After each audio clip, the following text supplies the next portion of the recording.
Hello and welcome back to my YouTube channel दासिस express. क्या हाल चाल है आप सबके। आई होप आप सब एकदम बढ़िया होगे, एकदम फर्स्ट क्लास होगे, क्लास करने के लिए तैयार होगे। तो जैसे कि हम लोगों ने टॉपर सीरीज स्टार्ट किया था, तो उसका जो चैप्टर 7 है आज हम लोग कंप्लीट करने वाले हैं। चैप्टर 7 जो है वो ईमेल से रिलेटेड, सोशल नेटवर्किंग और ई गवर्नेंस सर्विसेज से रिलेटेड हमारा चैप्टर होने वाला है। तो जितने भी लोगों ने चैप्टर जो है 1 2 5 6 कंप्लीट नहीं किया है वो पहले उसको कंप्लीट करो। और अगर आप में से किसी का भी एग्ज़ाम है अभी करंट टाइम में, तो चैप्टर 7 से आपका क्वेश्चन पूछे जाने का बहुत ज़्यादा संभावना है। तो पूरा वीडियो को देखना लास्ट तक। और आज हम लोग ईमेल जो है, ईमेल उसको कंप्लीट करने वाले हैं।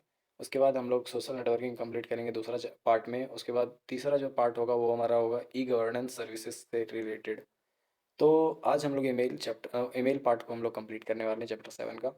तो वीडियो को करते स्टार्ट बिना कोई देर किए, तो चलिए शुरू करते हैं वीडियो को। तो सबसे पहले आप लोग देख लो कि हमारा जो है इंट्रोडक्शन टू ईमेल। ईमेल का इंट्रोडक्शन आज हम लोग स्टार्ट करते हैं ईमेल से। तो ईमेल का जो फुल फॉर्म होता है वो इलेक्ट्रॉनिक मेल होता है। इलेक्ट्रॉनिक मेल, बहुत से लोग इसे ईमेल या फिर ईमेल या फिर इलेक्ट्रॉनिक मेल के भी नाम से भी जानते हैं, ठीक है।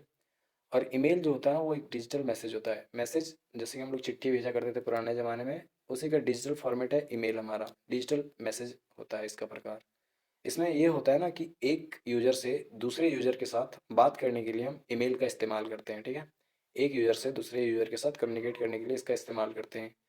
इस ईमेल में जो है टेक्स्ट, फाइल्स, इमेज या कोई अटैचमेंट भी हो सकता है। अटैचमेंट किसको बोलते हैं वो आगे हम लोग देखेंगे अभी। जो हमारा नेटवर्क के माध्यम से किसी स्पेसिफिक इंडिविजुअल या फिर ग्रुप ऑफ इंडिविजुअल को भेजा जा सकता है। मतलब कि नेटवर्क के माध्यम से हम किसी एक पर्सन को ईमेल भेज सकते हैं, या फिर एक से ज़्यादा कोई पर्सन हो उस ग्रुप को भी हम ईमेल भेज सकते हैं, ठीक है। तो पहला ईमेल जो है 1971 में रॉ टॉमलिंसन के द्वारा जो है ARPANET को भेजा गया था। रॉ नहीं, रे टॉमलिंसन द्वारा जो है ARPANET को भेजा गया था। कब? 1971 में। यहाँ तक आपको समझ में आ गया होगा। इसके बाद हम लोग बात करेंगे स्ट्रक्चर ऑफ ईमेल। ईमेल का जो स्ट्रक्चर है वो कैसा होता है। तो ईमेल को यूज़ करने के लिए यूज़र के पास ना सबसे पहले एक ईमेल आईडी होना चाहिए, ईमेल एड्रेस जिसको बोलते हैं हम। ईमेल एड्रेस में दो पार्ट होते हैं जिसको ऐट द रेट से अलग किया जाता है। ऐट द रेट से इस तरह अलग किया जाता है, देखो जैसे कि मैं अभी बताऊंगा एग्जांपल में। तो पहला पार्ट जो होता है उसको यूज़र नेम बोलते हैं, और जो सेकंड पार्ट होता है उसको हम डोमेन नेम बोलते हैं। जैसे कि यहाँ पे एक एग्जांपल दिया हुआ है, जैसे कि इन्फो UPCISS प्राइम, इतना दूर तक जो है ये हमारा एक यूज़र नेम है। उसके बाद ऐट द रेट है। ऐट द रेट के बाद जो होता है gmail.com या फिर याहू, hotmail.com, yahoo.com, इस तरह करके जो भी होता है उसको हम डोमेन बोलते हैं, डोमेन नेम बोलते हैं। तो इसका जो यूज़र नेम है ये वाला जिसको हम यूज़र नेम बोलते हैं, यूज़र नेम ये जो होता है, ये जो है ना वो मैक्सिमम इसका जो वर्ड है, जैसे कि इसमें 1 2 3 4 5 6 7 8 इस तरह करके जो ये लेटर लिखे गए हैं, इन्फो UPCISS प्राइम, तो ये क्या है हमारा, ये यूज़र नेम है। और इसका जो मैक्सिमम कैरेक्टर जो होता है ना वो 64 कैरेक्टर हो सकते हैं मैक्सिमम। और जो डोमेन का नाम हो सकता है, डोमेन का कैरेक्टर हो सकता है वो 254 कैरेक्टर। आपके एग्जाम में पूछा जा सकता है ईमेल में जो यूज़र नेम होता है उसका मैक्सिमम कैरेक्टर कितने वर्ड का हो सकता है, तो इसमें आप आंसर मारोगे 64 का। और आपको अगर पूछेगा कि डोमेन नेम में मैक्सिमम कैरेक्टर कितने हो सकते हैं, तो वो 254 हो सकते हैं, ठीक है। यहाँ तक समझ में आया स्ट्रक्चर ऑफ ईमेल। उसके बाद हम लोग पार्ट के बारे में देखते हैं। जो हमारा इलेक्ट्रॉनिक मेल, ईमेल के जो पार्ट हैं, जो पार्ट होते हैं उसके बारे में देखते हैं। तो पहला पार्ट होता है हमारा टू का। उसके बाद CC, जिसको हम फुल फॉर्म जो CC का है उसको हम कार्बन कॉपी बोलते हैं। उसके बाद है हमारा BCC जिसको हम ब्लाइंड कार्बन कॉपी बोलते हैं। उसके बाद date, time stamp, body, subject line, signature और अटैचमेंट। तो इन सारी की सारी जो जितनी भी चीज़ें हैं, ये जो है पार्ट, इसके बारे में हम लोग आज डिस्कस करने वाले हैं। तो सबसे पहले स्टार्ट करते हैं यहाँ से। जो हमारा पॉपुलर क्लाइंट है ना, पॉपुलर ईमेल के कुछ क्लाइंट हैं उसके बारे में देख लेते हैं। Mozilla Thunderbird, MS Outlook, Opera email client, Pegasus mail, Outlook Express, Mailbird, DreamMail, ये सारे जो हैं वो ईमेल के पॉपुलर क्लाइंट हैं, ठीक है। उसके बाद आगे देख लो। आगे हम लोग देखते हैं कि ईमेल जो है वो काम कैसे करता है, कौन से मॉड्यूल पे काम करता है, कौन सा इसमें प्रोटोकॉल यूज़ किया जाता है उसके बारे में। तो ईमेल जो है, ईमेल क्लाइंट सर्वर मॉड्यूल पर काम करता है। क्लाइंट सर्वर मॉड्यूल पर जो है ईमेल काम करता है, जिसमें SMTP प्रोटोकॉल का यूज़ क्लाइंट से सर्वर और एक सर्वर से दूसरे सर्वर पर ईमेल सेंड करने के लिए किया जाता है। SMTP प्रोटोकॉल का यूज़ जो होता है वो क्लाइंट से सर्वर तक, जैसे कि मान लो ये क्लाइंट है और इसका एक सर्वर है यहाँ तक, और एक सर्वर से किसी दूसरे सर्वर तक ईमेल सेंड करने का काम कौन करता है हमारा, वो SMTP प्रोटोकॉल का यूज़ करता है, ठीक है। एसएमटीपी पोर्ट नंबर जो 25 पर काम करता है, एसएमटीपी पोर्ट नंबर 25 पर काम करता है। उसके बाद पॉप 3 जिसको पीओपी 3 प्रोटोकॉल का यूज़ जो है क्लाइंट के द्वारा जो होता है एप्लीकेशन बेस्ड ईमेल सर्वर से मेल तक पहुंचने के लिए किया जाता है। जो एप्लीकेशन बेस्ड ईमेल सर्वर है उसके मेल तक पहुंचने का काम जो करता है पॉप 3 प्रोटोकॉल का यूज़ करता है क्लाइंट के द्वारा। उसके बाद यह पोर्ट नंबर 110 पर काम करता है। पॉप 3 जो प्रोटोकॉल है वो 110 पर काम करता है। इंटरनेट मैसेज एक्सेस प्रोटोकॉल, आईएमईपी का फुल फॉर्म जो है इंटरनेट मैसेज एक्सेस प्रोटोकॉल होता है। और ये जो है क्लाइंट द्वारा वेब बेस्ड ईमेल के लिए सर्वर से मेल रिसीव करने के लिए यूज़ किया जाता है। सर्वर से जितने भी मेल रिसीव करने का जो क्लाइंट यूज़ करते हैं वो वेब बेस्ड ईमेल सर्वर के आईएमईपी का यूज़ करते हैं, ठीक है। उसके बाद आईएमईपी जो है पोर्ट नंबर 143 पर काम करता है। 143 मतलब आई लव यू नहीं, 143 जो है पोर्ट नंबर है आईएमएपी का, ठीक है, समझ गए। बहुत दिमाग चलता है आप लोगों का इसमें 143 में। उसके बाद देखो यूजिंग ईमेल, ईमेल का यूज़ किस लिए किया जाता है। ईमेल की सुविधा जो है यूज़ करने के लिए आपके पास एक ईमेल अकाउंट होना चाहिए, ईमेल अकाउंट होना आवश्यक है। उसके बाद ईमेल अकाउंट बनाने के लिए आप किसी भी फ्री ईमेल सर्विस प्रोवाइडर, अब इसमें जो है फ्री ईमेल सर्विस प्रोवाइडर क्या होता है, जैसे कि मान लो फ्री में हमारा जो जीमेल है, गूगल का जो जीमेल है, जीमेल गूगल का, वो क्या हमारा एक फ्री ईमेल सर्विस प्रोवाइडर है, जो ईमेल का सर्विस प्रोवाइडर है वो। उसी तरह से याहू हो गया, हॉटमेल हो गया, ये सारा जो है ईमेल का जो है सर्विस प्रोवाइडर वो free of cost email account provide कर देते हैं हमें, ठीक है। मतलब कि फ्री में आप इसको यूज़ करते हो। अगर आपको एक ईमेल अकाउंट ओपन करना है तो उसके लिए क्या क्या करना पड़ता है, आप ये देखो। ईमेल अकाउंट खोलने के लिए ईमेल सर्विस प्रोवाइडर की वेबसाइट पर जाकर क्रिएट अकाउंट ऑप्शन को सिलेक्ट करें। मान लीजिए आपको गूगल का जो है जीमेल है, गूगल का जो जीमेल है उसको आपका अकाउंट चाहिए, ईमेल अकाउंट चाहिए, तो सबसे पहले आपको जीमेल के वेबसाइट पे जाना होगा और वहाँ पे जाके आपको क्रिएट अकाउंट का ऑप्शन होगा, उस पर उसको सेलेक्ट करना होगा। उसके बाद आपको साइन अप पेज पर पूछी गई इन्फॉर्मेशन को भरें और साथ में अपना ईमेल आईडी चूज़ करें। तो जो भी वेबसाइट होगा गूगल जीमेल का, वहाँ पे आपको कुछ इन्फॉर्मेशन फिल करना होगा। उसके बाद आपको ईमेल आईडी चूज़ करके उसको मतलब कि आपको सेव करना होगा। तो ईमेल आईडी सेलेक्ट करते टाइम आपको एक बात का विशेष ध्यान देना होगा, ऐसा ईमेल आईडी आपको चूज़ करना हो जो कि किसी ने नहीं लिया हो। मान लीजिए आपको, मैं यहाँ पे एग्जांपल के थ्रू से बताता हूँ। आपके पास कोई एक फ़ोन नंबर होगा, आपके पास एक पर्टिकुलर फ़ोन नंबर होगा, कोई आपका फ़ोन नंबर डायल करता है तो बस आप ही को कॉल लगता है। उसी तरह से आप जब ईमेल अकाउंट बनाओगे ना तो आपको यूज़र नेम जो सेलेक्ट करना है वो एक यूनिक यूज़र नेम सेलेक्ट करना होता है, ताकि कोई आदमी अगर आपको ईमेल करे या मैसेज करे, जैसे कि आपका ईमेल आईडी डाला तो आपके पास ही मैसेज हो। गूगल या फिर जीमेल जो है वो एक यूज़र को एक ही यूज़र नेम प्रोवाइड करता है। अगर मान लीजिए कि एक ही ईमेल, जैसे कि मान लो जीमेल मैंने बनाया था सीक्रेट सुपरस्टार 201@gmail.com, तो ये जो मैंने यूज़र नेम है सीक्रेट सुपरस्टार 201, तो ये मेरा एक यूज़र नेम है और ये यूज़र नेम गूगल ने मुझे प्रोवाइड किया है कि ये मेरा पर्टिकुलर आशीष का यूज़र नेम है और इस यूज़र नेम से बस मुझे ही मैसेज रिसीव होगा। तो एक ऐसा ईमेल आईडी चूज़ करना है जिसका जिसका जो है मीनिंगफुल आईडी हो, ठीक है। यहाँ तक समझ में आया। उसके बाद देखो यहाँ पे मैंने एक स्क्रीनशॉट लगाया हुआ है। जैसे कि जब भी आप गूगल का, मैंने यहाँ एग्जांपल लिया गूगल का जीमेल का जो है, जैसे जीमेल के वेबसाइट पे जाओगे तो यहाँ पे आपको एक ऑप्शन मिलेगा, इस जगह पे देखो क्रिएट अकाउंट। जैसे आप क्रिएट अकाउंट पे टैप करोगे उसके बाद यहाँ पे कुछ आपको आपका इंफॉर्मेशन फिल करना होगा, जैसे कि आपका पहला नाम, लास्ट नाम, आपका email address, sorry user name आपको सेलेक्ट करना है। तो यूज़र नेम ऐसा सेलेक्ट करना है जो किसी के पास ना हो। अगर किसी के पास वो यूज़र नेम किसी ने सेलेक्ट करके रख लिया है या फिर किसी ने यूज़र नेम आपका जो आप डाल रहे हो, जैसे मान लो आशीष, तो आशीष में एक अकेला थोड़ी ना हो इंडिया में या फिर कोई देश में पूरे, और भी आशीष होंगे। तो इसी तरह से अगर मैं आशीष सेलेक्ट करता हूँ तो ये किसी ने पहले ही रजिस्टर कर लिया होगा, तो मैं यहाँ पे क्या करूँगा, आशीष कुमार मंडल डालूंगा।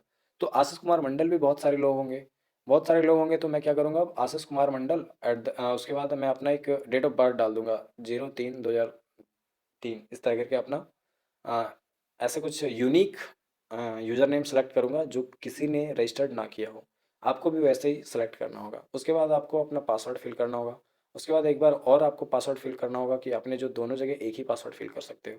उसके बाद आपको करना नेक्स्ट पे टैप। नेक्स्ट पे टैप करोगे जैसे, उसके बाद आगे आपको फिल करना होगा कुछ डिटेल, जैसे कि इतना दूर करने के बाद आपको बहुत सारी चीज़ें मिल जाएंगी। इसके बाद हम लोग देख लेते हैं मेल बॉक्स, जो इनबॉक्स और आउटबॉक्स का है। यहाँ पे क्या करना होता है, मेल बॉक्स, मेल बॉक्स में हम इनबॉक्स और आउटबॉक्स के बारे में पढ़ेंगे। इनबॉक्स क्या है, इनबॉक्स में जो भी है कि देखो आपके द्वारा रिसीव की जाने वाली जितने भी ईमेल है, अगर कोई आपको ईमेल भेजता है, मैसेज भेजता है ईमेल में, जीमेल में, तो जितने भी आपके ईमेल होंगे ना वो आपके इनबॉक्स में स्टोर होंगे। कहाँ पे आएँगे? जितने भी लोग, मान लीजिए कि मेरा एक दोस्त है अभिषेक और इसने मुझे ईमेल भेजा, तो मेरा ईमेल किस में आएगा? वो हमारा इनबॉक्स में आएगा, इनबॉक्स में, ठीक है? अगर मान लीजिए इनबॉक्स में जो भी मैसेज आते हैं, ईमेल आते हैं, उसको हमने डिलीट कर दिया, तो वो किस पे चला जाएगा पता है आप लोगों को? ईमेल के बिन बॉक्स में, या फिर जिसको हम ट्रैश बॉक्स बोलते हैं।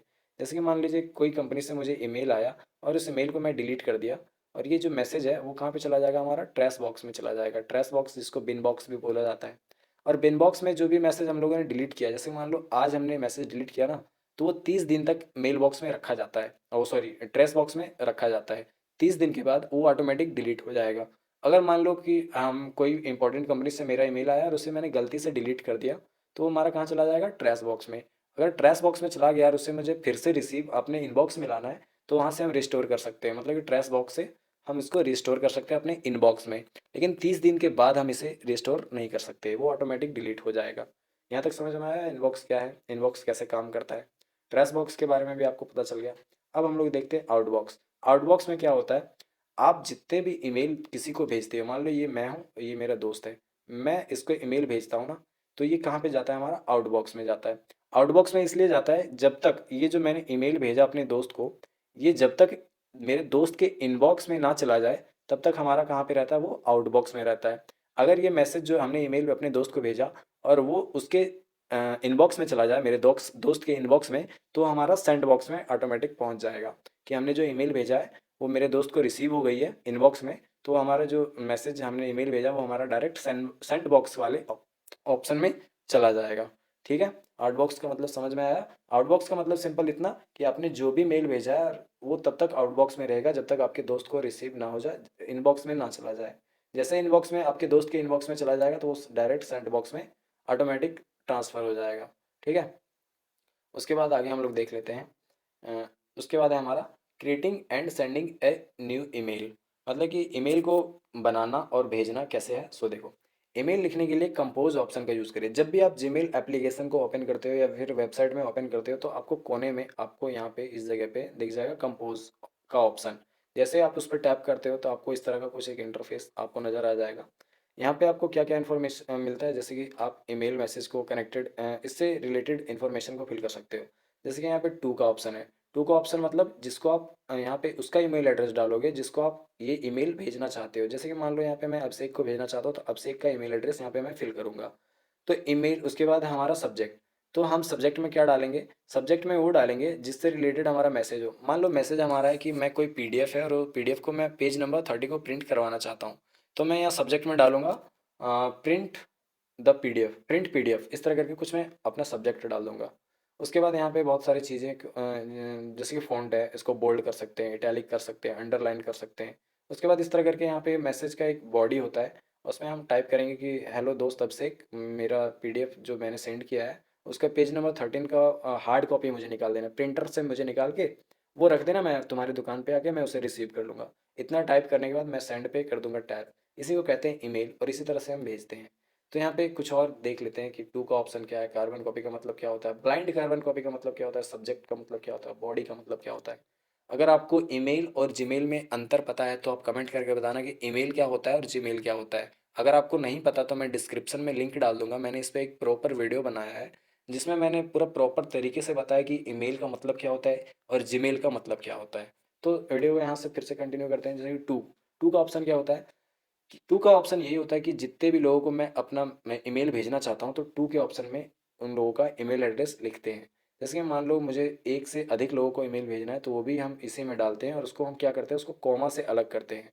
और उसको हम कॉन्टैक्ट लिस्ट के थ्रू से भी हम अपने ईमेल एड्रेस को सेलेक्ट कर सकते हैं। और एक बार में ईमेल जो है वो 500 लोगों को भेज सकते हैं, एक बार में हम 500 लोगों को ईमेल भेज सकते हैं। अब इसको टू का ऑप्शन को हम बढ़िया से समझते हैं। मान लो कोई एक व्यक्ति को हमको ईमेल भेजना है, तो टू के ऑप्शन में वही एक पर्सन का ईमेल एड्रेस फिल करेंगे। मान लो मुझे 10 लोगों का ईमेल भेजना है, 10 लोगों को ईमेल भेजना है, तो क्या करेंगे, टू के ऑप्शन में ना हम 10 लोगों का ईमेल आईडी डालेंगे, और उसको हम क्या करेंगे, कॉमा से अलग करेंगे। मान लो कि मेरा एक दोस्त है, फिर एक दोस्त है, फिर एक दोस्त है, इस तरह करके मेरे बहुत सारे दोस्त हैं, बहुत सारे दोस्त हैं। तो क्या करूँगा मैं यहाँ पे इस बॉक्स, यहाँ पे ईमेल में टू में यहाँ पे डालूंगा उसका ईमेल एड्रेस, उसके बाद कॉमा दूंगा, फिर दूसरे दोस्त का ईमेल एड्रेस डाल के फिर कॉमा दूंगा, फिर दूसरे दोस्त का ईमेल डाल के फिर कॉमा दूंगा। इस तरह करके जितने भी लोगों को भेजना है उसको ईमेल एड्रेस को डाल के उसके कॉमा से अलग कर देंगे हम। ठीक है, यहाँ तक समझ में आ गया। उसके बाद हम लोग जानेंगे कार्बन कॉपी क्या है। कार्बन कॉपी मतलब सीसी, सीसी का मतलब full form carbon copy. Carbon copy में क्या होता है, इसमें भी हम ईमेल एड्रेस के सभी रिसीवर को देख सकते हैं। मतलब कि मान लो कि हमने एक लोगों को ईमेल भेजा, उसके बाद क्या हुआ कि मैं एक और दोस्त को भेजा, फिर एक दोस्त को, एक दोस्त को, एक दोस्त को, इस तरह करके मैं 5 दोस्तों को एक ईमेल भेजा। मान लो कि मैंने ईमेल में टाइप किया कि हेलो दोस्त, क्या हाल चाल है आप सबके, और आप सबको पार्टी में, एक मैंने पार्टी रखी है और उस पार्टी में आप सबको आना है। तो ये मैसेज मैंने 5 लोगों को फॉरवर्ड किया। तो सीसी में क्या होता है कि ये जो मैंने मैसेज टाइप करके भेजा है ना, वो किन किन लोगों को भेजा, वो एक दूसरे को, मान लो ये अभिषेक है, ये सूरज है, ये सतीश है, ये संतोष है, ये आशीष है। तो क्या करेगा, ये अभिषेक देख सकता है कि ये मैसेज किन किन लोगों को भेजा है। सूरज भी देख सकता है ये मैसेज कितने लोगों को भेजा है। संतोष भी देख सकता है ये कितने लोगों को मैसेज ट्रांसफर किया है। सतीश भी देख सकता है कि ये मैसेज जो है आशीष ने कितने लोगों को भेजा है। ठीक उसी प्रकार से हम ब्लाइंड कार्बन कॉपी के बारे में जानेंगे। ब्लाइंड कार्बन कॉपी में क्या होता है कि मैंने जो ये ईमेल भेजा ना कि मैंने एक पार्टी रखी है और आप सबको आना है, जैसे कि अभिषेक, सूरज, संतोष, सतीश, आशीष, 5 लोगों को मैंने ईमेल भेजा। तो इसमें क्या होगा ब्लाइंड कार्बन कॉपी में कि मैंने जो ये ईमेल भेजा वो अभिषेक नहीं देख सकता, ये देख ही नहीं सकता कि ये संतोष को भी भेजा गया, सूरज को भी भेजा गया, सतीश को भेजा गया, आशीष को भेजा गया, अभिषेक नहीं देख सकता। ऐसे ही आप सूरज के बारे में बात करो, सूरज भी नहीं देख सकता कि कितने लोगों को ये ईमेल फॉरवर्ड की गई है, फिर कितने लोगों को भेजा गया है। यहाँ तक समझ में आया कार्बन कॉपी और ब्लाइंड कार्बन कॉपी में। सब्जेक्ट कि वही कि आज मैंने पार्टी रखी है, मेरा सिलेक्शन हो गया है चौकीदार में, तो ये मैसेज का सब्जेक्ट लाइन हो जाएगा। उसके बाद बॉडी, बॉडी में क्या होता है, हमारा पूरा मैसेज जो होता है वो बॉडी में लिखा जाता है। जैसे कि इसमें पूरा डिटेल में मैसेज लिखेंगे हम कि मेरा नाम, आप लोगों को पता होगा कि 1 तारीख को चौकीदार का मेरिट लिस्ट जारी हुआ है जिसमें से मेरा सिलेक्शन हो गया है, बस ये मैसेज है। सीरियसली में मेरा सिलेक्शन नहीं हुआ, मैंने एग्जाम फॉर्म ही नहीं भरा, तो क्या से सिलेक्शन होगा। तो वही है, बॉडी में लिखा जाएगा कि 1 तारीख को मेरिट लिस्ट आया जिसमें मेरा सिलेक्शन हो गया, और इसी के खुशी में मैं आप सबको पार्टी देना चाहता हूँ। तो पूरा डिटेल मैसेज जो होता है वो हमारा बॉडी में लिखा जाता है। ठीक है, यहाँ तक समझ में आया आप लोगों को। इसके बाद आगे हम लोग देखते हैं replying to an email messages. मान लो कोई दोस्त है, मैंने वो 5 लोगों को मैसेज भेजा ना, तो इसमें से किसी एक को लगा कि मैं यार ये पार्टी में नहीं जा सकता, तो ये रिप्लाई करेगा इसी ईमेल का, जो मैंने ईमेल भेजा ना उसका रिप्लाई करेगा। अब मान लो ये अभिषेक है और अभिषेक बोल रहा है कि भाई तेरे पार्टी में मैं नहीं आ पाऊंगा, नहीं आ पाऊंगा, तो उसको जो रिप्लाई करने का ऑप्शन रहता है सेम उसी का काम होता है कि जो भी ईमेल का मैसेज होता है ना उसका रिप्लाई करने का काम वही होता है, और वहीं ईमेल के नीचे ही रिप्लाई ऑप्शन रहता है। जो भी रिसीव किया गया मैसेज है, मेरे मान लो कि मैंने जो ईमेल भेजा अपने दोस्त अभिषेक को, तो उसके नीचे ही एक ऑप्शन रहेगा रिप्लाई ऑप्शन का, उससे वो रिप्लाई कर सकता है मुझे कि मैं तुम्हारे पार्टी में नहीं आ सकता। समझा, यहाँ तक समझ में आया। उसके बाद है हमारा फॉरवर्डिंग एंड ईमेल मैसेज। मान लो कि जो मैंने ये मैसेज भेजा अभिषेक को, वो किसी और दोस्त को ईमेल भेजना चाहता है। मान लो कि ये ईमेल जो है वो अभिनंदन को भेजना चाहता है, अभिनंदन को कि भाई मुझे तो आशीष ने इनविटेशन दिया है, तुझे इनविटेशन दिया कि नहीं। तो अभिनंदन बोलेगा नहीं यार मुझे तो कोई इनविटेशन नहीं आया, तू झूठ झूठ बोल रहा है, तू तुझे भी इनविटेशन नहीं आया होगा। तो अब से क्या करेगा, जो मैंने ईमेल भेजा ना उसको फॉरवर्ड कर देगा किसके पास, अभिनंदन के पास, बोलेगा देख भाई मुझे ईमेल भेजा आशीष ने कि तुम पार्टी में आना। इस तरह करके फॉरवर्ड करने का एक ऑप्शन वहीं पे रिसीव के बगल में फॉरवर्ड का ऑप्शन रहता है। वहाँ से आप आपको जो भी रिसीव ईमेल है उसको आप किसी के पास भी भेज सकते हैं फॉरवर्ड के ऑप्शन से। तो यहाँ से समझ में आया रिप्लाई और फॉरवर्ड का क्या काम है। उसके बाद मान लो यहाँ पे searching and email, searching emails, इसका कैसे काम करते हैं।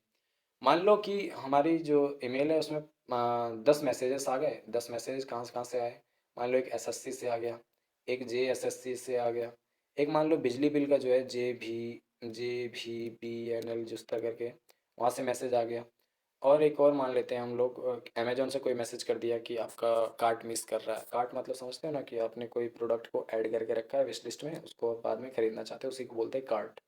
तो इस तरह करके जो है 10 मैसेजेस आ गए जे एसएससी से, जेएसएससी से, और भी बहुत सारी कंपनी है वहाँ से मैसेज आ गई है मुझे। अब मैं सोचता हूँ कि यार जो मेरा एसएससी वाला था उससे क्या मैसेज आया, तो मैं क्या करूँगा, टॉप में ईमेल के टॉप में यहाँ पे एक सर्च का ऑप्शन रहता है, उस पर जैसे मैं टैप करूँगा और उसमें मारूंगा सर्च एसएससी, तो एसएससी से जितने भी मैसेजेस आए होंगे मुझे मेरे ईमेल पे वो सारा शो कर जाएगा मुझे। और शो करने के बाद यहाँ पे मैं देख सकता हूँ कि ये जो ईमेल है ये एसएससी से आया है, फिर ये भी एसएससी आया है, एसएससी से ये भी आया है, ये मेरा फॉर्म भरने का डेट का ईमेल, फॉर्म भरने का रिसिप्ट जो है वो उसका है, ये मेरा है एग्ज़ाम कब होने वाला है, इसमें मेरा है एग्ज़ाम डेट कब है। यहाँ पे आ गया मेरा एसएससी से एग्ज़ाम का सिटी कौन सा है, उसके बाद एसएससी वाले ने फिर मुझे भेजा कि आपका सिलेक्शन हो गया है। वो उस तरह करके मैं एसएससी के बारे में सर्च कर सकता हूँ कि हमारा कैसे क्या काम कर रहा है।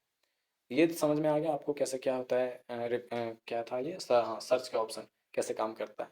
उसके बाद है attaching file with email. Attaching file with email के बारे में हम लोग देखते हैं। मान लो कि ईमेल के साथ हम कोई फाइल भेजना चाहते हैं। जीमेल और याहू मेल में जो है ना, आप 25 MB तक का MB का साइज का फाइल भेज सकते हो जीमेल और याहू मेल में। अटैचमेंट में ऑडियो का फाइल भी हो सकता है, वीडियो फाइल भी हो सकता है, इमेज फाइल भी हो सकता है, टेक्स्ट भी हो सकता है, जिप फाइल भी हो सकता है। ये सारी फाइल को हम भेज सकते हैं, अटैचमेंट ईमेल के साथ भेज सकते हैं। मान लो कोई ऑडियो भेजना है मुझे, किसी का रिकॉर्डिंग भेजना है, किसी कोई गाना सेंड करना है, तो हम जीमेल के थ्रू से भेज सकते हैं। लेकिन उसका साइज जो है ना, वो 25 MB से ज़्यादा आप नहीं भेज सकते, 25 MB तक ही आप इसमें भेज सकते हो। मान लो कोई वीडियो सेंड करना है तो वीडियो भी आप सेंड कर सकते हो, इमेज भी सेंड कर सकते हो, जिप फाइल भी, टेक्स्ट, ये सारी चीज़ें जो है, ये सारी फाइल आप सेंड कर सकते हो ईमेल के थ्रू से। और ये जो फाइल को हम अपने ईमेल के साथ अटैच करते हैं ना, उसी को अटैचमेंट बोलते हैं। ठीक है, यहाँ तक समझ में आ गया? मान लीजिए आपके फाइल में कोई वायरस होने का पॉसिबिलिटी है, मान लीजिए आपके जो फाइल आप सेंड कर रहे हो उसमें वायरस है कोई, तो आप उसको नहीं भेज सकते हो। ठीक है, ईमेल के थ्रू से आप अटैचमेंट में नहीं भेज सकते हो। जैसे कि आपका जो है com, MSI, EXE, DLL, CMD files को आप नहीं भेज सकते हो। यहाँ तक समझ में आ गया अटैचिंग क्या होता है। उसके बाद हम लोग देख लेते हैं ईमेल सिग्नेचर।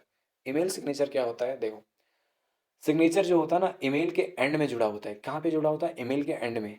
जिसमें सिग्नेचर के पार्ट में ईमेल भेजने वाले का जो भी ईमेल आपको भेजता है, तो सिग्नेचर के पार्ट में क्या क्या होता है? इन्फॉर्मेशन, कॉन्टैक्ट इन्फॉर्मेशन होता है। जैसे कि ईमेल किसने भेजा है, पर्सन का नाम, उस कंपनी का नाम, कंपनी का लोगो, वेबसाइट, ETC, ये सारी चीज़ें ईमेल के सिग्नेचर में होता है। और ईमेल के सिग्नेचर को अगर आपको ऐड करना है ना, तो सबसे पहले आपको ईमेल अकाउंट ओपन करेंगे, फिर सेटिंग में जाएंगे। सेटिंग में जाने के बाद सी ऑल सेटिंग ऑप्शन पर क्लिक करेंगे, और फिर क्रिएट न्यू ऑप्शन पर क्लिक करेंगे। इतना क्लिक करने के बाद आपको नेम न्यू सिग्नेचर में सिग्नेचर नेम क्रिएट करेंगे। नेम न्यू सिग्नेचर में सिग्नेचर नेम क्रिएट करेंगे। उसके बाद यहाँ पे सेव का स्पेलिंग गलत है, इसको सही कर लेना। उसके बाद सेव चेंजेस ऑप्शन पर क्लिक करके सिग्नेचर को सेव कर लेंगे। उसके बाद मैं जब चाहे उस सिग्नेचर का यूज़ कर सकते हैं। समझ में आया? इसके बाद आगे देखते हैं। यहाँ तक आपको समझ में आ गया ईमेल के बारे में। यहाँ पे हमारा पार्ट 1 जो है ईमेल का, वो ख़त्म होता है। पार्ट 1 जो है हमारा ईमेल से रिलेटेड, वो हमारा यहाँ पे एंड होता है। अब पार्ट 2 में हम लोग क्या करेंगे? पार्ट 2 में हम लोग social networking and e commerce के बारे में बात करेंगे। उसके बाद पार्ट 2 में हम ये बात करेंगे। तो मिलते हैं नेक्स्ट पार्ट में। तो आई होप आपको यहाँ तक वीडियो समझ में आया आया होगा, ईमेल के बारे में समझ में आया होगा। मिलते हैं नेक्स्ट वीडियो में। Till then bye bye and take care.